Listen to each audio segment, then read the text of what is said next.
안녕하세요 여러분, 책 읽어주는 에덴일 나연이에요. 오늘 읽어볼 책은 칠형제라는 책이에요. 같이 읽으시려면 따라오세요. 고고! 그럼 읽어볼게요. 깊은 산속의 작은 냇가에 왕대술과 왕대랑 부부가 살고 있었습니다. 부부는 마음씨가 착해서 이웃에 땔감이 없으면 땔감을 보내주고 쌀이 없으면 쌀을 주기도 했습니다. 어느 날 냇가에서 빨래를 하던 왕대랑은 한숨을 크게 내쉬었습니다. 결혼한 지 30년이 지나도록 자식이 없었기 때문입니다. 생각할수록 서글퍼서 눈물이 뚝뚝 떨어졌습니다. 그때 갑자기 물 위에서 한 줄기 온기가 피어오르더니 신선이 나타났습니다. 왕대랑아, 알약 7개를 받도록 하여라. 하루에 하나씩 먹으면 죽은 나무에 꽃이 피든 머지않아 아기가 생길 것이니라. 왕대랑은 알약 7개를 움켜쥐더니 한 입에 넣고 삼켜버렸습니다.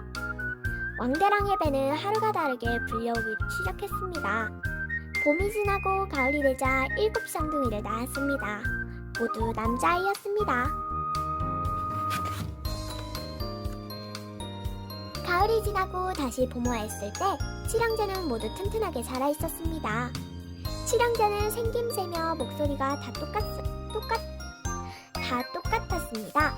칠형제는 신기하게도 태어날 때부터 초능력을 한 가지씩 지니고 있었습니다. 맏아들은 힘이 장사였고 둘째는 천리 밖에서 하는 이야기도 들을 수 있는 귀를 가졌으며 셋째는 온몸이 쇠처럼 단단했습니다. 넷째는 땅을 잘 팠고 다섯째는 불을 무서워하지 않았으며 여섯째는 다리를 길게 늘릴 수 있었습니다.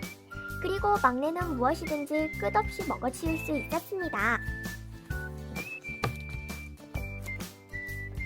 보리가 황금빛으로 물들자 농부들은 보리를 거두어 들이느라고 바빴습니다. 어느 날 칠형제가 보리를 베다가 새참을 먹고 있는데 어디에서인가 나팔소리가 들려왔습니다. 알아보니 황제의 행렬이 지나가고 있었습니다. 위풍당당한 황제의 행렬은 끝없이 이어져 마치 용 한 마리가 지나가는 것 같았습니다.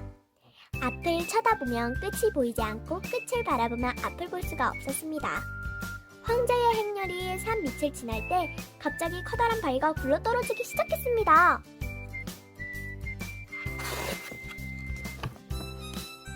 우르르 캉캉! 커다란 바위 덩어리가 엄청난 소리를 내며 굴러내려왔습니다. 바위들은 나무들을 이리저리 쓰러뜨리며 곧장 황제가 탄 마차를 향해 굴러갔습니다. 이때 한 사람이 날쌔게 달려와 바위를 그대로 멈춰 세웠습니다. 하나뿐인 목숨을 구해주자 황제는 몹시 고마워했습니다. 그래서 황제는 큰 벼슬을 내리려고 했지만 맏아들은 이를 물리쳤습니다. 또 금은 보화도 받으려고 하지 않았습니다. 황제는 갖고 싶은 것이 무엇이냐고 물었습니다. 굶주리지 않고 헐벗지 않으며 마음껏 자유를 누리고 있으니 벼슬이나 재물 따위는 바라지 않습니다. 맏아들의 대답에 황제도 어쩔 수가 없었습니다. 세상에 무서울 것이 없던 황제에게 걱정거리가 생겼습니다. 어린 나이에 힘이 그렇게 세면서 벼슬도 재물도 바라지 않으니 혹시 나를 몰아내고 황제 자리에 오르려고 한다면 큰일이 아닌가. 황제는 일어나서 자나깨나 그 생각을 떨쳐버릴 수가 없었습니다. 그러더니 갑자기 칼을 뽑아들고는 중얼거렸습니다. 그래! 날이 박는 대로 구실을 만들어서 그 녀석을 잡아다가 목을 베어야겠다. 신통한 기를 가진 둘째가 바람결에 실려온 황제의 말을 들었습니다. 이튿날 많은 병사들이 왕신의 집에 들이닥쳤습니다. 병사들은 셋째를 보더니 다짜고짜 붙잡아 궁궐로 끌고 갔습니다. 황제는 높은 자리에 앉아 망나니에게 당장 셋째의 목을 치라고 명령했습니다. 몸이 새처럼 단단한 셋째는 큰 칼도 무서워하지 않았습니다.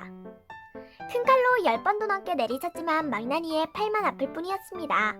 망나니가 셋째의 머리카락 3개밖에 잘라내지 못하자 황제는 더욱더 두려워졌습니다. 만약 내가 내 신하가 된다면 원하는 것은 무엇이든지 다 들어주겠다. 황제가 셋째에게 말했지만 셋째는 고개만 저을 뿐 아무 말도 하지 않았습니다. 황제는 날이 박는 대로 셋째를 불살라 죽이라고 명령했습니다.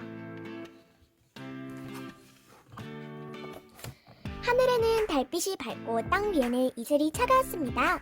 그러나 땅 밑에서 굴을 파는 사람이 있다는 것은 아무도 몰랐습니다.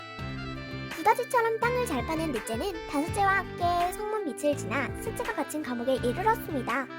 셋째와 다섯째 두 형제는 서로 자리를 바꾸었습니다. 그러나 마음씨 착한 사람은 걱정할 필요가 없습니다. 아주 재미있는 이야기가 이어지니깐요. 이튿날 날이 밝자 병사들은 다섯째를 사형장으로 끌고 갔습니다. 사형장에는 높은 대가 세워져 있고 대 밑에는 장작이 산더미처럼 쌓여 있었습니다. 높은 데에 꽁꽁 묶인 다섯째는 꼼짝도 할 수 없었습니다. 병사들이 장작에 불을 붙이자 불꽃이 하늘에 온통 붉게 물들었습니다. 불을 무서워하지 않는 다섯째에게는 활활 타오르는 불길도 아무 소용이 없었습니다. 황제는 어쩔 줄 몰라하며 다섯째를 커다란 감옥에 다시 가두게 했습니다.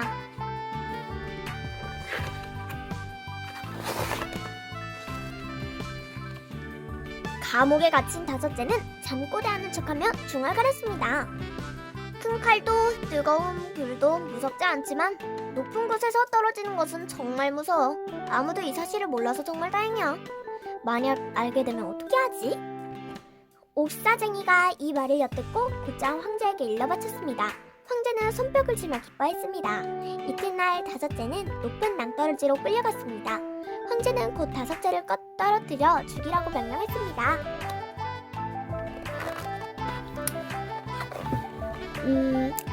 그러나 낭떠러지에 있던 사람은 다섯째가 아니라 여섯째였습니다.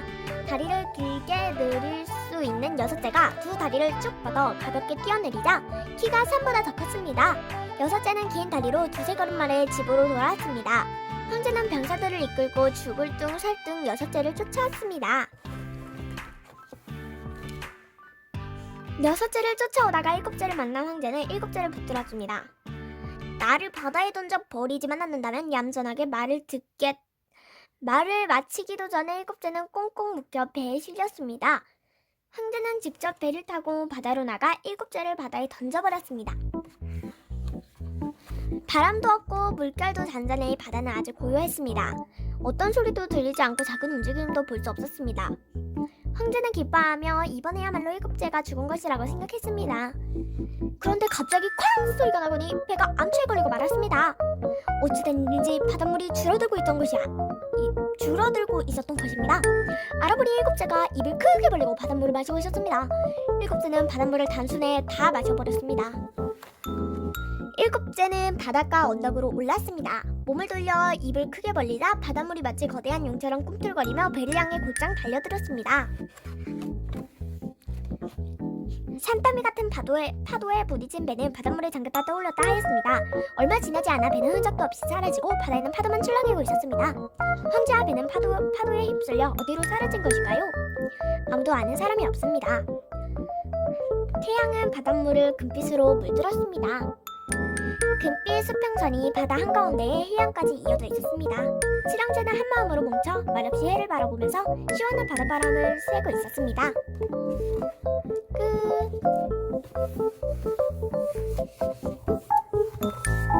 여러분, 오늘 책 어땠나요? 재미있고 좋았다면 구독과 좋아요 꾹꾹 부탁드립니다. 저는 다음에 재미있는 책으로 다시 찾아올게요. 안녕.